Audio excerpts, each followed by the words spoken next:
तर भाजपचे केंद्रीय नेते अमित शहा येऊन गेले, बैठका झाल्या तिन्ही पक्षांच्या एकत्रित. बोलताना ते असं बोललेले की आम्हाला मोठी आंदोलनं हाताळायची सवय आहे. गुर्जर पटेल यांचं आंदोलन आम्ही हाताळून सत्तेवर आलो, मराठ्याचे आंदोलन आम्ही तसंच हाताळू. आणि ते फडणवीस बघून घेते म्हणून. बरं, हे बघा, एकतर ते काय उद्देशाने बोललेत हे नाही, मला मी बघितलं नाही, काहीच बघितलं नाही. मी माझ्या शरीराच्या वेदना आणि माझ्या समाजाच्या वेदना मला माहिती आहे, त्यामुळं मी माझ्या याच्यातच होतो, मी बघितलं नाही. पण आता त्यांचा उद्देश नेमका काय, कोणत्या अर्थाचा आहे हा माहीत नाही मला. पण ते एवढं सोपं नाही. कोण म्हणले तुम्ही? अमित शहा. अमित शहा, त्यांना तर बोललो होतो आम्ही. अमित शहा साहेबाला की शिर्डीला आले ते मोदी साहेब तेव्हा बोला आरक्षणाच्या बाजूनं. एकदा अमित शहा साहेब याला आले होते त्या नागपूरला, त्यावेळेस आता तेव्हा नाही बोलले, आता बोलले. चिलमीत चहा प्यायची वेळ येऊ देऊ नका तुमच्यावर साहेब, मराठ्याच्या नका नादी लागू तुम्ही. हे बघा, तुम्हाला सरळ सांगतो अमित शहा साहेब, तुम्ही पटेल आंदोलन कसं हाताळलं, गुर्जर आंदोलन कसं हाताळलं, तसंच तुम्ही मराठ्यांचं आंदोलन हाताळणार. हे बघा, मी जाहीर सांगतो अमित शहा साहेबाला पण आणि देवेंद्र फडणवीस साहेबांना पण, तुम्हाला मराठ्यांचं ओबीसीतलं आरक्षण द्यावं लागणार. जसं की तुम्ही मगाशी विचारलं होतं की धनगर आणि धनगडचा जे आर सरकार म्हणजे मुख्यमंत्री काढणार आहे, जर तो जे आर निघणार असला तर मराठा आणि कुणबी एकचे हा सुद्धा जे आर निघायला सरकारची काहीच हरकत नाही आहे. कारण सरकार दुजाभाव त्याच्यात करू शकत नाही. एकाचा अध्यादेश निघतो आणि दुसऱ्याचा निघत नाही. त्याच पद्धतीने मराठा आणि कुणबी एकच आहे. अमित शहा साहेबांनी देवेंद्र फडणवीस साहेबांना सरळ सांगतो की तुम्ही आंदोलन ते कसे हाताळलेत ना, त्यापेक्षा मी काय सांगतो हे लक्षात असू द्या, मराठा आणि कुणबी एक हे तुम्हाला आरक्षण द्यावं लागणार आहे. अध्यादेश निवडणुकीच्या आधी तुम्हाला तो काढावा लागणार आहे. हा झाला एक प्रमुख मुद्दा. तुम्ही कसलं हाताळलं तरी हे आंदोलन आहे मराठ्यांचं. तुम्हाला जाहीरपणानं सांगतो, मराठ्यांना सोडून तुम्ही सत्ता स्थापन राज्यात करू शकत नाही.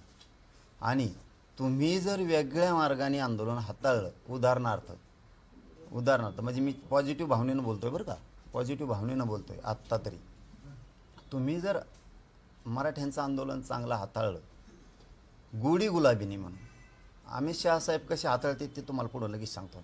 पण त्याच्या अगोदर दोन भूमिकेत त्यांचा शब्द धरू, एक चांगल्या भूमिकेत धरू. चांगल्या भूमिकेनं जर मराठ्यांचं आंदोलन तुम्ही हाताळणार असाल तर मराठा आणि कुणबी एकचे 83 क्रमांकाला तुम्हाला ते आरक्षण द्यावं लागणार आहे. सगळ्या सोयरीची अंमलबजावणीसुद्धा करायची गरज पडणार नाही.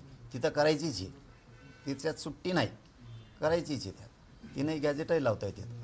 पण जर का रे बाबा तुम्ही मराठा आणि कुणबी एक हे हा कायदा काढला आणि मराठ्यांना जर आरक्षण दिलं, तर जसं तुम्ही म्हणताय की आम्ही मराठ्यांचं आंदोलन हाताळू, ते गुडीगुलेपणे हाताळलेलं तुम्हाला परवडन. तर मला जाहीर सांगतो, जर मराठ्यांना आरक्षण दिलं तुम्हाला सत्तेपासून कोणीच हटू शकत नाही. बघा मी तुम्हाला काय सांगतो आहे, दोघालाही, अमित शहा साहेब बी आणि ते देवेंद्र फडणवीस साहेब बी, मराठ्यांना आरक्षण जर दिलं तर तुम्हाला सत्तेपासून कोणीच हटू शकत नाही. पण तुम्ही जर नाही दिलं तर चिलमीत चहा असं प्यायची येळी तुमच्यावर येईल. चिलमीत चहा लय अवघड असतं भाऊ. ती येळी येईन, मग ती वेळ येऊन द्यायची नाही. तुम्हाला क्लिअर सांगतो आहे मी. तुमची आंदोलन हाताळण्याची पद्धत ही मला चांगली माहिती. तुम्हाला वाटत असेल हे खेड्यातलं हे असं कसं काय मी सगळ्या आंदोलनांचा जवळपास विचार केलेला आहे. तुम्हाला मराठ्यांना आरक्षणापासून बाजूला ठेवून एक 2-4 मिनटं जास्तीचे घेतो. मराठ्यांचं आरक्षण तुम्ही बाजूला ठेवून, मराठ्यांना या प्रक्रियेपासून बाजूला ठेवून, तुम्हाला जर वाटत असलं आरक्षण न देता आम्ही आंदोलन हाताळू, तर अमित शहा साहेब तुमची आयुष्यातली घोडचूक असणार आहे. त्याचं कारणच सांगतो तुम्हाला. आता अगोदर तुम्हाला पॉझिटिव्ह भूमिका सांगितली, तुम्ही गुडीगुलेबाने हाताळावं मराठ्यांचं आंदोलन, मराठ्यांना आरक्षण द्यावं.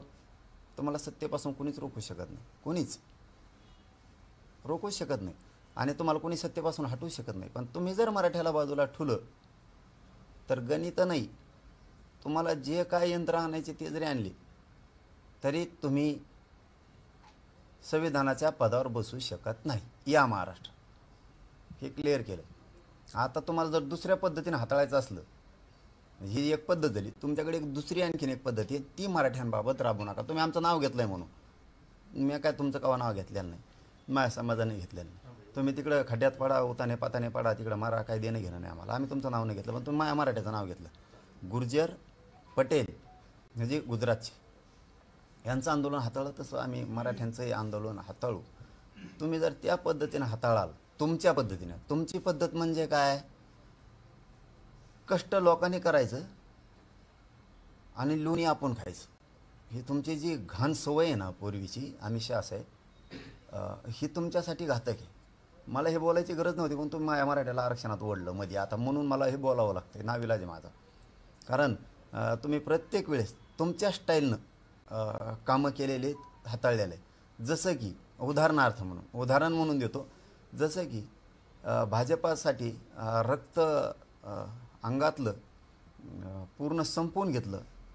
वाजपेयी साहेब आहेत, त्याच्यानंतर अडवाणी साहेब आहेत, त्यानंतर जॉर्ज फर्नांडिस आहेत, त्याच्यानंतर अरुण जेटली साहेब आहेत, व्यंकय्या नायडू साहेब आहेत, त्याच्यानंतर आपले प्रमोद महाजन साहेब आहेत, सुषमा स्वराज आहेत. असे जी एक टीम होती पूर्वीची, अशोक सिंगल, मला वाटतं प्रवीण तोगडिया, मुरली मनोहर जोशी, ही जे मोठमोठाले टीम होत्या, मला वाटतं रामजेठ मलानीसुद्धा बहुतेक त्या याच्यामधलेच आहेत. ह्या लोकांनी स्वतःचा ध्येय झिजवला. आमिष असं आहे,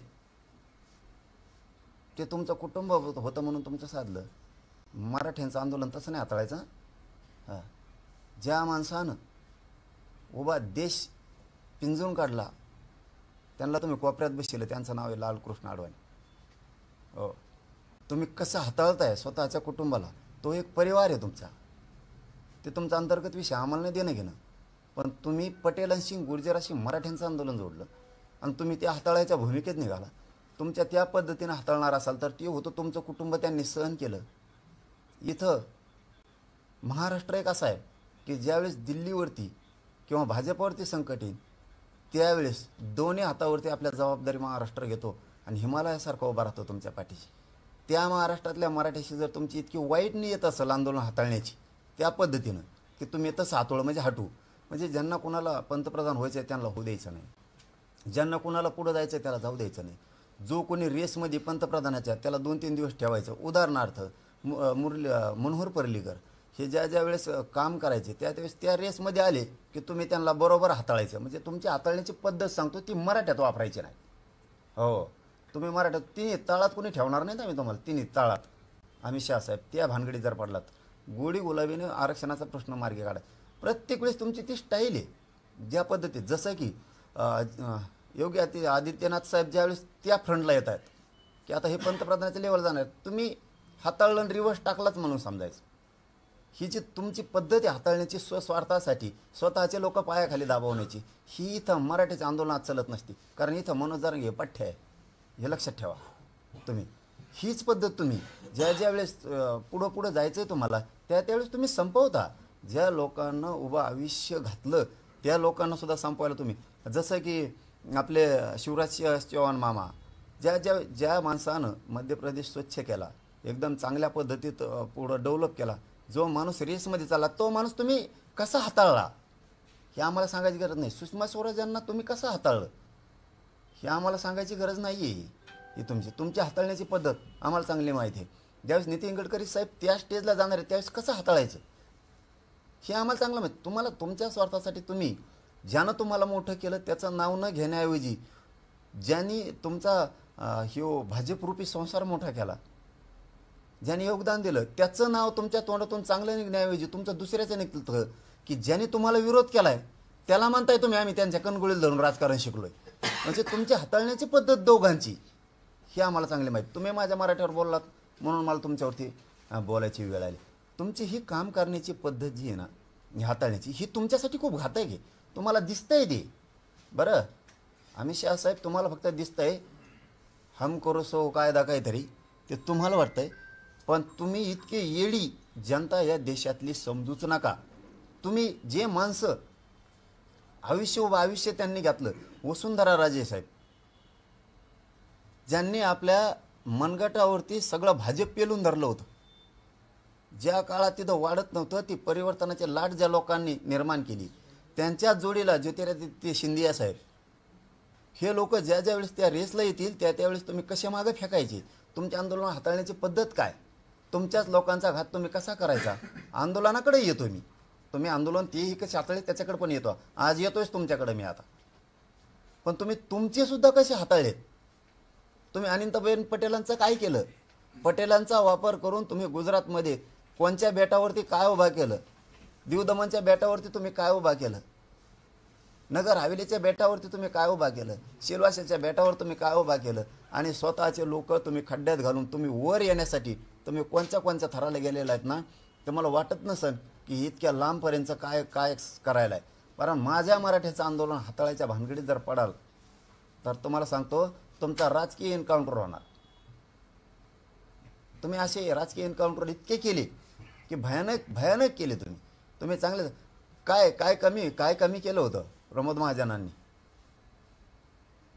कुठं कमी पडली होती ती, कुठं लालकृष्ण अडवाणी कमी पडले होते, कुठं मनोहर जोशी कमी पडले होते, मुरली मनोहर जोशी काय कमी पडले हे लोक, सुषमा स्वराजांनी काय कमी पडले, कोणते लोक तुम्ही पुढे आणले आणि लगेच मागं घातले. तुम्ही प्रत्येक जागेवर हीच सिस्टम केली. तुम्ही हरियाणा झारखंडला तेच केलं, तुम्ही गोव्यातही हीच केलं, तुम्ही कर्नाटकाला पण हीच सिस्टम राबवली, तुम्ही तामिळनाडूला हेच केलं. तुम्ही काम करताना तुमचे लोक फक्त एकदा वातावरण ढवळून निघूस तर वापर केला आणि नंतर तुमच्या सोयीनुसार तुम्ही तुमचा पक्ष आणि सत्ता हाताळली. तुमच्या सोयीनुसार हे तुम्ही सगळ्यात मोठं पातक केलेलं आहे. का प्रवीण तोगडे यांनी काम नाही केलं, पळून जायची वेळ आणली तुम्ही त्यांच्यावरती. अशोक शिंगालांनी काम नाही केलं, पळून जायची वेळ आणली. हिंदू राष्ट्र सेनेसारख्या असं मोठमोठ्या विश्व हिंदू परिषद, बजरंग दल सारख्या लोकांनी तुमच्या पक्षासाठी तुमच्यासाठी काय नाही काम केलं. या लोकांनी जेलं नाही भोगली तरी तुम्ही असं हाताळलं की त्या लोकांवरती वाईट परिस्थिती. आज ही तुमची काम करण्याची सिस्टम आहे. तुम्ही जे तुम्हाला मोठे करतायत त्यांना तुम्ही संपवताय. अशा पद्धतीचं आंदोलन तुम्ही हाताळता, तुमचा पक्षसुद्धा हाताळता. उगा आता ते मोहन भागवत साहेब खंबीर खुटाड निघालं म्हणून जमलं नाही. तुम्ही कोणाला सोडलेलं नाही, तुम्ही इतके पूर्वी ते वैद्य साहेब पण त्यांच्यामध्ये होते. तुम्ही सुदर्शन बहुतेक नाव आहे त्यांचं. हे लोकांनी जे काम केलेलं आहे, यांनी हे भाजप, हे राष्ट्र, इथला विचार, इथली प्रगती वाढावी म्हणून कामं केले. आणि तुम्ही सत्ता हस्तगत करायसाठी तुम्ही RSS सुद्धा सोडलं नाही. तुम्ही मोहन भागवत साहेबांसुद्धा सोडलं नसतं, पण ते लय खंबीर निघालं खुटाड म्हणून तुमचं काही चाललं नाही. हे विचार आहेत का तुमचे हाताळण्याचे? गुर्जर आंदोलन असं हाताळलं, पटेल आंदोलन तसं हाताळलं, मग मराठ्यांचं हाताळणार, हे विचार आहेत तुमचे हाताळायचे? हे विचार आहेत भगतसिंगाचे, हे विचार आहेत राजगुरूंचे, हे भारत माता की जय, कोणचे हेगडेवारांचे हे विचार आहेत, लोकमान्य टिळकांचे हे विचार आहेत, कोणचे छत्रपती शिवरायांचे विचार आहेत, हे उपाध्यायांचे हे विचार आहेत का? ते कोणचे विचार चालवायला तुम्ही? कोणचं हिंदुत्व चालवलं तुम्ही? कळस बसायच्या अगोदर मूर्त्या बसवणार आहे तुम्ही, आणि तुम्ही मराठीत आंदोलन हाताळणार आता. कोणचा विचार चालवाला तुम्ही? सावरकरांचे हे विचार आहेत? देशातल्या जनतेचे विरोधी विचार आहेत का त्यांचे? मग ही देशातली जनता नाही का? पटेल, गुर्जर, मराठा हे आंदोलन तुम्ही असे हाताळणार आता, मुळीत काढायचे? कोणतं डोकं चालवताय तुम्ही? तुम्ही स्वतःला किती महान बुद्धिवादी समजताय? राजकीय एन्काउंटर करणं म्हणजे बुद्धी चालवणं नाही आहे साहेब. दादागिरीच्या जोरावरती मी काही करल हे लय दिवस नाही चालत. ज्या लोकांनी तुमच्यासाठी मोठमोठ्या महाराजांनी खस्ता खाल्ल्या त्यांना सुद्धा आउट केलं तुम्ही. मोठमोठाले तुमच्याकडे लीडर होते सामाजिक क्षेत्रात काम करणारे की जे BJP वाढवत होते. या लोकांना हाताळताना तुम्ही तुमच्या सोयीनुसार घेतले आणि बाकीचे लोक संपवीत तुम्ही पुढे गेलात आणि तुमचेच दुसरे तर संपवले तुम्ही. हे विचार जास्त दिवस नाही टिकत. एक दिवस असे खतखत आणि श्वासा उद्रेक होतो की लोक सत्तेच्या पलीकडे जातात आणि जे यंत्रणेचा ज्या एजन्सीचा तुम्ही वापर करताय लोकांसाठी त्या एजन्सीसुद्धा एकदा कदरतात आणि शेवटी ते बाजूला येतात. आणि सत्ता जरी तुमच्या हातात असली तुम्हाला जरी वाटत असं मिलिटरी दारूगोळे आमच्या हातात आहेत रणगाड्या आमच्या हातात आहेत हे सुद्धा एक दिवस बाजू सरकत आहेत. कारण एकदा तुमच्या गोळ्या संपत्याल तुमच्या रणगाडे संपतील पण जनता संपू शकत नाही. ही तुम्हाला घरात घुसून उठणेला आणणार. मग तुम्हाला जर त्या पद्धतीनं आंदोलन हातळून मस्ती जर आली असेल तर त्याला मराठ्यांचा नाविलाज आहे आणि तुम्ही मराठ्याच्या नादात पडू नका. हां काय केलं तुम्हाला काय मोठेपण वाटलं त्याच्यात. गुर्जर आंदोलन मोडून काय वाटलं तुम्हाला. मी तर पहिल्यापासून गुर्जरांनाही सांगतोय जाटांनाही सांगतोय पटेलांनाही सांगतोय यादवांनाही सांगतोय यांना मोठ्याल्या जाती संपवायच्यात. मुसलमानालाही सांगतोय मराठ्यांनाही सांगतोय यांना मोठ्याल्या जाती संपवायच्यात. तुम्ही शहाणे व्हा. का लय मोठेपण मिळालं तुम्हाला. पटेलांचं आंदोलन ज्या पटेलांना पोलादी पुरुषोत्तम मरत होते सरदार वल्लभभाई पटेलांना ज्यांनी या देशात खचलेला देश आणि त्या देशात मनगटात जे लोक खचले होते त्यांच्यात पोलाद भरलं होतं असे शब्द होते दारदार. त्या भूमीतले तुम्ही दोघंही पंतप्रधान महोदय पण आणि ते अमित शहा काका ते सुद्धा दोघं तुम्ही एका जागेवरच असून हे विचार असावेत तुमचे. मराठ्यांचं आंदोलन हाताळू काय मिळालं तुम्हाला मोडून. पटेलांचं आंदोलन मोडून गुर्जरांचं आंदोलन मोडून जाटांचं आंदोलन मोडून काय कोण काय करताय तुम्ही. हे हाताळण्याची पद्धत नाही आहे. याला दादागिरीची पद्धत म्हणतात आणि ही लय दिवस टिकत नाही आणि लोक टिकूही देत नाही. तुमचे काम करण्याची हाताळण्याची पद्धत सगळ्या एजन्सीसुद्धा माहीत झाली सगळ्यांना.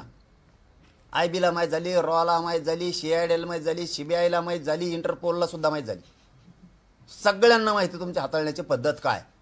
सगळे कदारलेत. तुम्हाला वाटतंय फक्त की ह्या देशातला व्यवसाय खुश आहे. अजिबात नाही. गुजरातमधला सुद्धा नाही.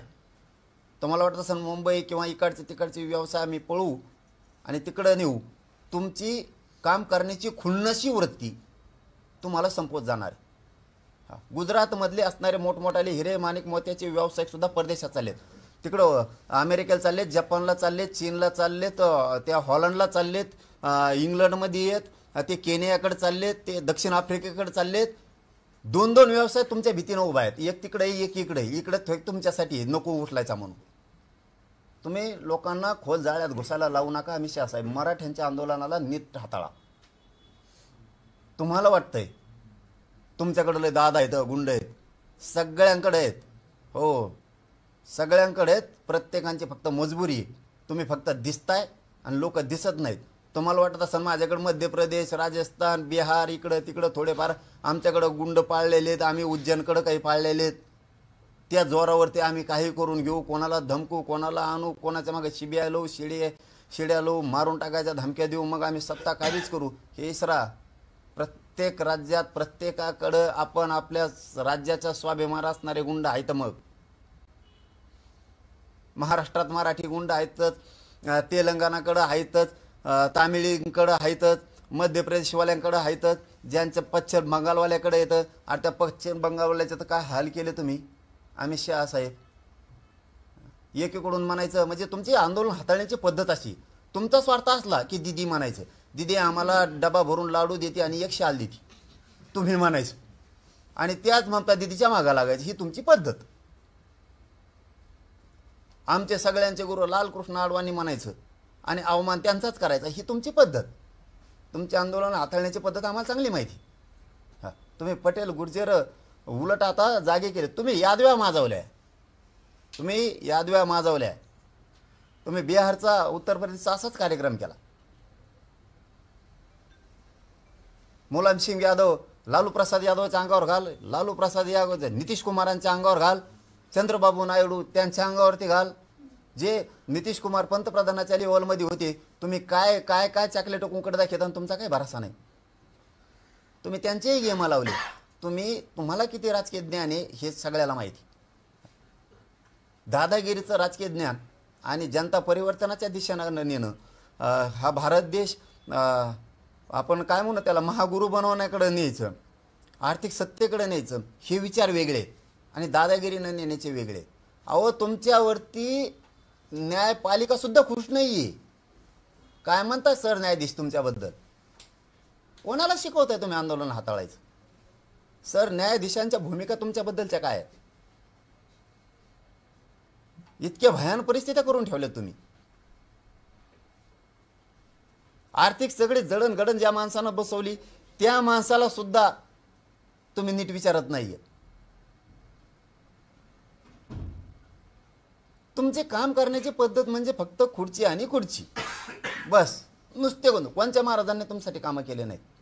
कोणत्या रामदेव बाबांनी तुमच्यासाठी काम केलं नाही? त्यांचे भक्त तुम्हाला मतदानाला चालतो, तुम्हाला त्यांचे चालतो, नरेंद्र स्वामी चालतेत, स्वामी समर्थांचे चालतेत, तुम्हाला सगळ्यांचे सांगते, जय गुरुदेव चालतेत, तुम्हाला ते आसाराम बापूंचे भक्त मतदानाला चालतेत, ते राम रहिमांचे भक्त तुम्हाला मतदानाला चालतेत, सगळ्यांचे चालते. तुम्हाला आणखीन कोण कोण महाराज असतील त्यांचे चालतेत. ते बिचारा राव, ते आपला हे काय नाव आहे त्यांचं, रामदेव बाबा, ते बिचारे आपले पाय टांगड्या वाकड्या करू करू करू करू लोकांना बिचारे ते शिकवित येत. त्यांचं जगाच्या पाठीवर एक प्रोडक्ट निर्माण झालं होतं, प्रोडक्ट की त्याची तोडीस तोड कोणीच करू शकत नव्हतं, कोणीच. आहे ना तुमचा माणूस तो? का बरं बंदी घातली त्यांच्या विक्रीवर, आयात निर्यातीवर? रामदेव बाबाने काय केलं तुमचं? ते बिचार मत होतं तूप खाओ, घी खाओ, बाजरी खाओ, गहू खाओ, ज्वारी खाओ, आजची दळून आणलेली खाओ, लिंबाच्या काड्या खाय कुठं, बबूल खाय कुठं, शेंगा खाय, याच्या शेंगा खाय, येड्या बाबळीच्या शेंगा खाय, काही लाकडान गोट्यान, ही पाला खाय, त्यो पाला खा, ही साबणी खाओ, त्यो करू. बिचाऱ्यात चाललं होतं आपलं कसं व्हायना. घातली ना बंदी तुम्ही त्याच्यावर. काय वाईट केलं त्या माणसानं? हे तुमचे हाताळण्याची पद्धत. तुमचं ऐकलं की चांगलं, नाही ऐकलं की दिधारा लगेच. पुरी बंदी घातली, साबणीवर बंदी घातली, त्याचे बिस्कुटं होते पतंजलीचे, सगळा फेस फाडून टाकला त्याचा, काही ठेवलं नाही तुम्ही. हे तुमचे आंदोलन हाताळण्याची पद्धत. तुम्ही स्वतःला जितकं समजताय ना तितकं सोपं नाहीये. तुमचे काम करण्याची सिस्टम फक्त तुम्हाला मिळूस तरच आहे. एकदा तुम्हाला मिळालं काय देणं घ्या, नुसते फुटा, याच्यात उभी फूट, त्याच्यात उभी फूट. अरे मला त्या राजकारणाशी नाही देणं घेणं, मला तिकडं जोडू नका. मी सत्य आज एक माणूस म्हणून बोललोय, मी आज सत्य म्हणून माणूस म्हणून बोललोय. आणि हेही शब्द क्लिअर सांगतो तुम्हाला मी. त्या महाविकास आघाडीचं देणं घेणं नाही आम्हाला, त्या भाजपचं देणं घेणं नाही, काहीच देणं घेणं नाही. अहो आम्ही शास आहे. त्या काँग्रेसाने काही दिलं नाही म्हणून तर लोकांना तुम्हाला निवडून दिले ना. ते काही फायदे करीत नाहीत म्हणून तर तुम्हाला निवडून आणले लोकांनी. आता तुम्ही असे आंदोलन हाताळणार का आमचे? मग दादागिरीनी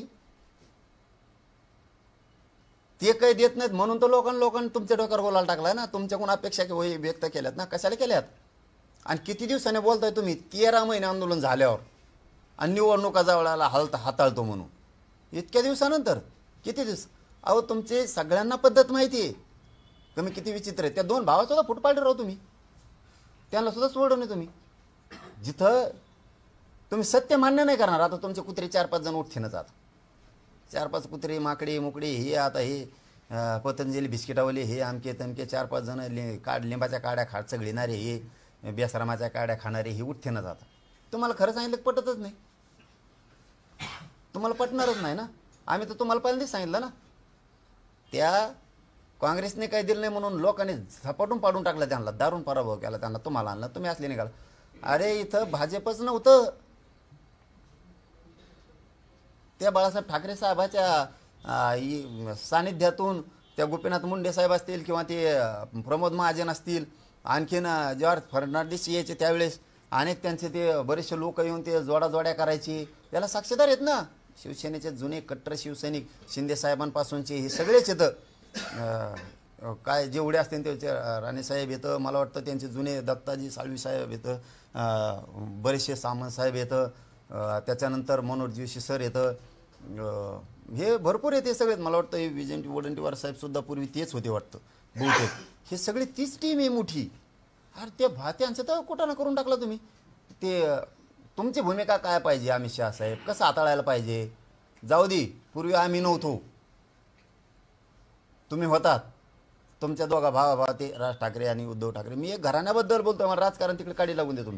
तुमची कशी हाताळण्याची पद्धती. एखादा म्हणतो त्या टायमाला उभा करू लागली होती, अरे जाऊन ते दोघं झगडे मत भांडव एकामेकासंग, तुम्ही गप्प बसो दोघं, त्यावेळेस चलती होती. तुम्ही समजून सांगायला पाहिजे दोघाला, त्या हे करायला पाहिजे. जुळून आलं की लगेच मध्ये चल बाजूला आहे. मला तर वाटतं त्याची कोई निर्मिलच काढली. ते गप्पच बसलं, प्रचारात लागलं धडक लगेच. एक नाही दोन माणसं आली ना अशी सरळ प्रचाराला लागलं. अरे अरे अरे काय तुम्ही लोक, हीच पद्धत नाही. उलट तुम्ही अमित शहा साहेबासारख्यांची अशी पद्धत पाहिजे. भांडण लागलं, हां कोणात लागलं, उदाहरणार्थ गिरीश महाजनमध्ये लागलं किंवा फडणवीस साहेबात लागलं, ए बंद करा ते मिळत दोन तोंडात दिन दोघाच्या. ही सिस्टम पाहिजे तुमच्या. लगेच पचका फास सोडून देतात की झाले मोकळे, की लगेच तो नंबर लागला त्याचा. अरे काय लोक तुम्ही आंदोलन हाताळता. त्या राज ठाकरे ते कोण उद्धव ठाकरे साहेब हे जे फाकलेत, त्या राजसाहेबाला त्यांना दोघाला एक कान फडत द्यायची. एक मोठे आहेत तुम्ही आज. पूर्वी त्यांच्या बापानं भाजप वाढवलं किंवा मोदी साहेबांना आसरा दिला, ती दंगल झाली त्या गोदर हत्याकांडाची, त्यावेळेस साथ दिली. या देशात तुमच्या बाजूनं कोणी उभा राहत नव्हतं त्यावेळेस. तर म्हणायचं दोन थोबडे ठेवून दे, नीट राहिलं दोघं संगत चाला, दोघं भाऊ गळ्यात हात टाकू एकामेकाचा, रोडाने हिंडो भाऊ दोघं कानाकान फिरो डांबरी हे असं बोलण्या का तर ते दिलं सोडून ते त्यांच्या चिंधड्या वाजून देणार. ही सिस्टम चांगली नाही तुमची, ही सिस्टम चांगली नाही तुमची. आता काँग्रेस चांगला नाही म्हणून तो लोकांनी तुम्हाला आणलंय. तर तुम्ही असले निघायला लागलात आंदोलन हाताळायला, मराठीचं आंदोलन मोडायला निघालात तुम्ही. कोणाला ठुलं तुम्ही? कोणाला नाही ठुलं. तुमच्यासाठी काम करणाऱ्यानं सगळ्यांचा कार्यक्रम केला तुम्ही टोटल, काय ठेवलं नाही. सगळी अर्थव्यवस्था डब घ्यायला आणली तुम्ही. व्यवसाय उद्योग सगळे डब घ्यायला आणलं. काहीही नीट ठुलं नाही. ना तुम्ही नेता ठुला, ना समाजात सामाजिक कार्यकर्ता ठेवला, ना महाराजात महाराज ठेवलाय, ना कुठं देवस्थानात नीट ठुलंय. तुमच्या पद्धतीनं तुम्हाला जसं वागता येईल तसं वाग. पण शेवटी लिमिट असतं, शेवटी खूप लिमिट असतं. शेवटी एकदा जर लोकांनी मनात घेतलं तर हे भयानक परिस्थिती होत असते, भयानक परिस्थिती होत असते. हां तुम्ही आम्ही बी कट्टर हिंदू आहेत. हो आम्ही बी या राष्ट्राचे सेवकाच आहेत पठ्ठे. हां कट्टर हिंदू आहेत आम्ही सुद्धा भक्तच आहेत. पण आम्ही आमच्यात हातळून वाटोळं नाही करीत तुमच्यासारखं. हो तुम्ही फक्त आम्हाला दाखवायचं. आम्ही म्हणजे आमचे आंदोलन मोडायचं तुम्हाला. पटेलाचे, गुर्जराचे, जाटांचे, मराठ्यांचे, धनगरांचे आंदोलन आमचे मोडायचे तुम्हाला आणि दुसरे जागवायचे. म्हणजे ज्यांनी आमची मुंबई, ज्यांनी आमचा भारत देश परेशान केला त्या बांगलादेशनं, हां त्या हरामखोरबाईला तिकडं ठोकलं, तिला सांभाळायला तुम्ही, इकडं आणून सांभाळणारे तुम्ही. आणि आंदोलन आमच्या हातळून मोडायचे. ज्याने आमचं काश्मीर, ज्याने आमची सगळी मुंबई बेजार केली, त्या शरीफाच्या पोरीच्या लग्नाला तुम्ही वारे आंदोलन हाताळायला निघाली तुम्ही.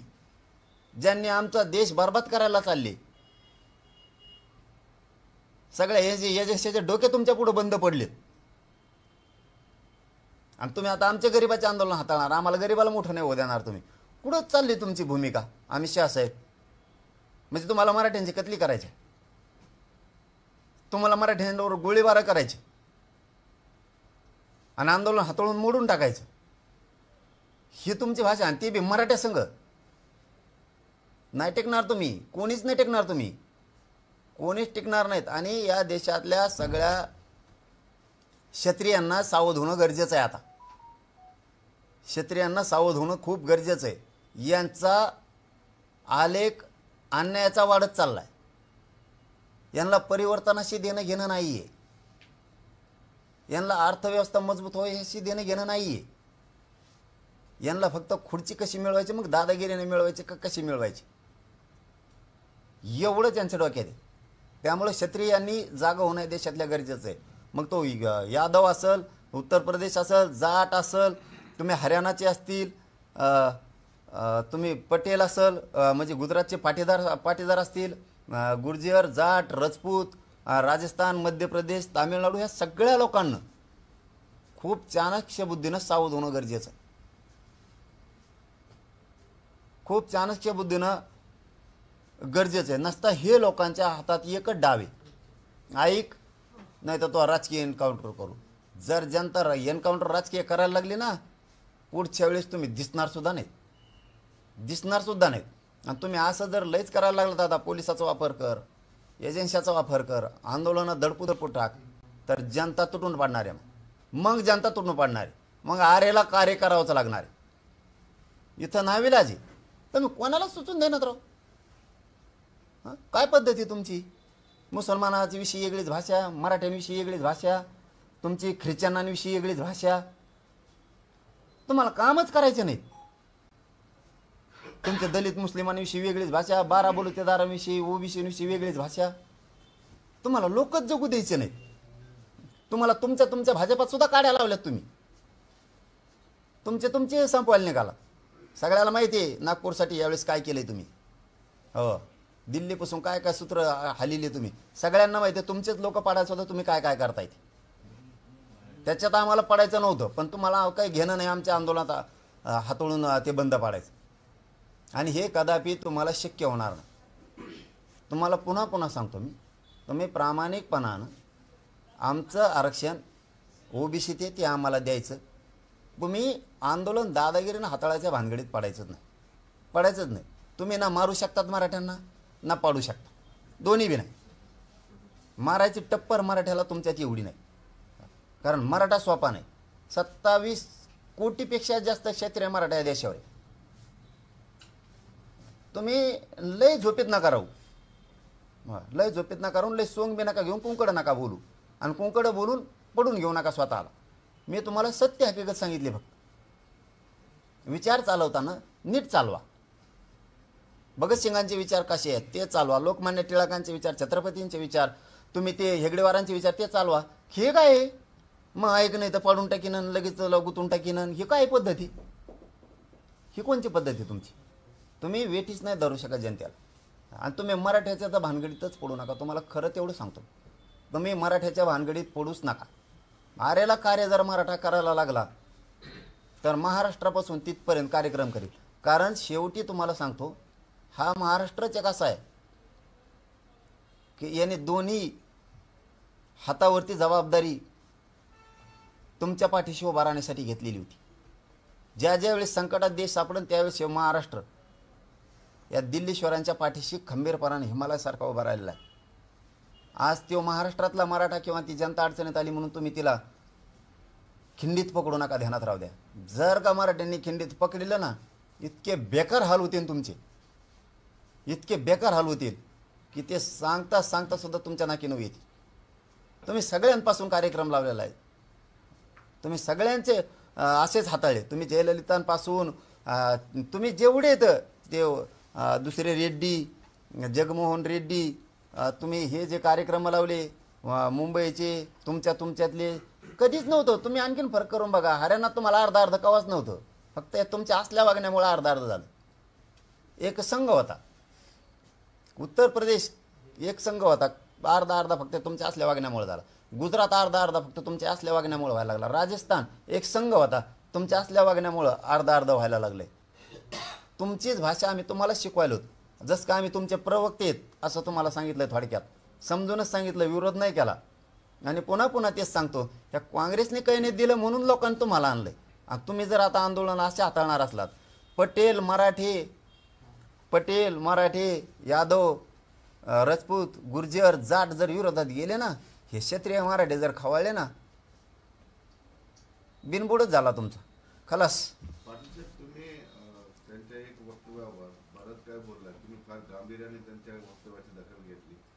तुम्हाला काही शंका येते, भीती वाटते आंदोलन वेगळ्या पद्धतीने आहे? मराठ्यांचं आंदोलन हाताळायची टप्पर त्यांच्यात नाही, हे मला चांगला माहिती. त्यांना फक्त 2च सल्ले.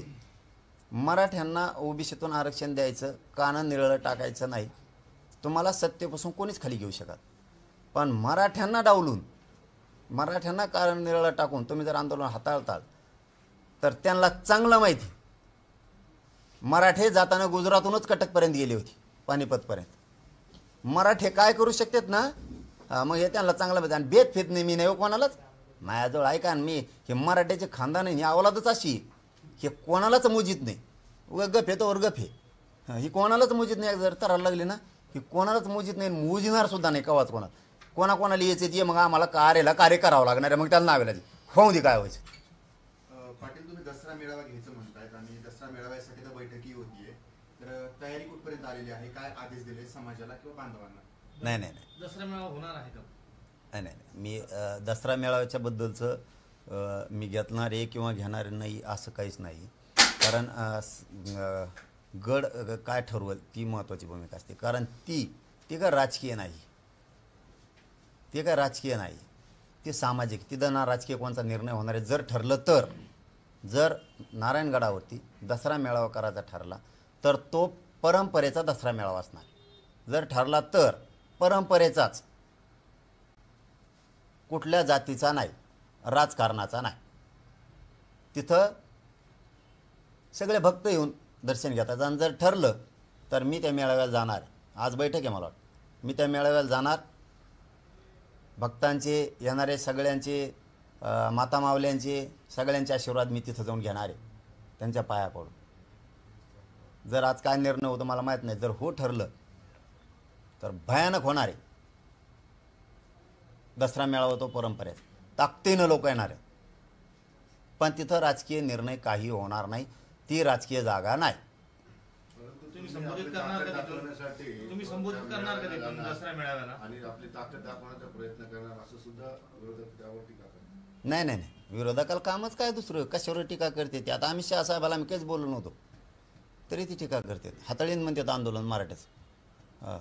तसं त्यांना कामच काय, तिथं ताकद नाही. ताकद दाखवायची बघू आता पुढं 24ला पाडायचेत का उभा करायचे, ती ताकद दाखवू. जर अमित शहा साहेबांनी आता चांगलं हाताळलं आरक्षण देऊन तर चांगले दिवस, वाईट हाताळलं तर त्यांच्यासाठी वाईट दिवस. आयोगाचं पथक मुंबईमध्ये दाखल झालेलं आहे. निवडणुकांची महाराष्ट्राचा आढावा देखील घेतलाय. तुम्ही नेमकी निवडणुकीची कशी तयारी करतायत, किती जागा लढणार आहेत? आचारसंहिता लागू शकते. पण ते आता त्यांचं तारखा ठरल्याशिवाय आम्ही निर्णय घेणारच नाही. काय करायचं, पाडायचेत का उभा करायचं, तारखाच जाहीर नाही. त्यामुळं आम्ही काहीच बोलणार नाही आहेत त्यावरती. त्यांच्या तारखा तर हो दे एकदा, त्यांचे गणित जर नाही बिघडले तिथून पुढं. आता अमित शहा साहेबांनी पुन्हा दुसरं ढवळून ठेवलं आहे आता ही खेळ, की मी आंदोलन हाताळणार, असं करणार तसं करणार. बघू मग तुम्ही कशी हाताळतात ती. निवडणुकीत एवढं सोपं नाही साहेब. इथं 50-55% मराठा समाज आहे, ज्यांना डावलून यांच्यावर अन्याय करून बिना मराठा आरक्षणाचा निर्णय घेता निवडणुका झाल्या की यांचा कार्यक्रम संप, आरक्षण द्यावं लागणार. त्याच्याशिवाय पुढं एवढं सोपं नाही. मग आमचं त्यांनी नाही दिलं आरक्षण, आम्ही संधी दिलेली कोणाला, देवेंद्र फडणवीस साहेबाला. एक शब्द बोललो की मी आज त्यांना, आज बी एक शब्दसुद्धा बोललो नाही. मी कंप्लीट 20 दिवस झाले फडणवीस साहेबांना सांगितलं होतं मी उपोषण करतोय, म्हणजे मीडियाच्या माध्यमातून मी उपोषण करतोय, मला राजकारणात जायचं नाही, माझ्या समाजाला जायचं नाही. तुम्ही म्हणता राजकीय भाषा बोलतो, एक शब्द बोलणार नाही, एक शब्द बोलणार नाही. बोललो का फडणवीस साहेबाला एक शब्द राजकीय बोललो का काही? एक शब्दसुद्धा नाही. आत्ता बोललो ते अमित शहा बोलले म्हणून त्यांना बोललो. शहासाहेबांसाठी होतं ते, परंतु मी फडणवीस साहेबांसाठी बोललेलो नाही. त्यांना आणखीन संधी, आमचं आरक्षण आम्हाला देऊन टाकावं, तुम्हाला संधी दिलेली आहे. जो फायदा करतो, फायदा करणारा समाजाला दिसतो. तुम्ही आमचं द्या, आम्ही तुमचे विरोधक नाही, शत्रू नाहीत. पण जर नाही दिलं, आपल्या नावाने बॉम्बलायचं नाही. ही पारडेत किती काय झालं आणि कसा राडा झाला, हे फडणवीस साहेबांना संधी आहे. आजही मी फडणवीस साहेबाला एक शब्दही बोललेलो नाही. 22-23 दिवस झाले आणि बोलणार बी नाही. पण आचारसंहितेचं आज जर दिलं नाही तर तिथून पुढं काय बोलन आणि तुमचं काय गणित इचकून टाकी, त्याचा तळाला मेळ राहणार नाही. फडणवीस साहेबांना विनंती आहे की तुम्ही आमचं आरक्षण देऊन टाका, तुम्हाला संधी आहे. आम्ही उपोषण करून तुम्हाला संधी दिली, आमचं आरक्षण, आम्हाला हक्काच्या मागण्या मान्य करून टाका. तुमचं राजकारण तुम्हाला लकलाप, आम्हाला राजकारणात जायचं नाही. आणि जर नाही दिलं तर सगळे गणित बिघडून टाकणार. फिरून पश्चातापाला सुद्धा वेळ येऊ द्या, तोंड लपवायला सुद्धा जागा ठेवणार नाही. धन्यवाद. पुढील निर्णय तुम्ही कधीपर्यंत घेणार? आचारसंहिता लागल्याशिवाय नाही, मी कळूनच देणार नाही. कारण त्यांना आमचे डाव बघायचे आणि आम्ही आमचे डाव नाही कळू देणार. कारण ज्यावेळेस त्यांच्या तारखा डिक्लेअर होत्या त्यावेळेस आम्ही समाजाची मी बैठक घेणार आणि ठरवणार पाडायचे का उभा करायचे. ज्यावेळेस समाज म्हणून पाडायचे आहेत किंवा उभा करायचे त्यावर निर्णय होणार. आणि आम्ही सगळ्या तयारीनं पक्के बसलेलो आहे, पक्की तयारी करून बसले होते आम्ही दोन्ही बी. पाडायची बी उभा करायची बी काय अडचण नाही, पक्की तयारी आमची. फक्त पुन्हा सांगतो, फडणवीस साहेब आपला विषय मार्गी काढा. तुमचं राजकारण तुम्हाला लकला आणि मराठ्यांच्या नादी लागायच्या भानगडीत पडू नका. कारण देशातला जर आता हे क्षत्रिय खवळला, तुम्ही जे मोडीत हाताळायला निघालात, तर हे इतकं अवघड असतं की कोणचीच गोळी, कोणचीच दारू, कोणचाच रणगाडा जनतेपुढे टिकत नाही. जनता जर एकदा बिघडली तर घरात घुसून न्याय घेत असते. राज्यात तिसरी आघाडी निर्माण झाली आहे. राजू शेट्टी आहेत, छत्रपती संभाजीराजे आहेत, बच्चू कडू आहेत. त्यांनी तुझी भेट पण घेतली होती. त्यांच्यासोबत जाण्याची काही चर्चा चालू आहे का? नाही, बघूयात. नाही, त्यावर काही चर्चा नाही आमची. भेटायला आले होते फक्त, बाकी काय. ते नंतर आता विषय होईल निवडणुका तारखा झाल्यावर. चलो, धन्यवाद. तुझ्या पहिल्यांदा आले पुढे.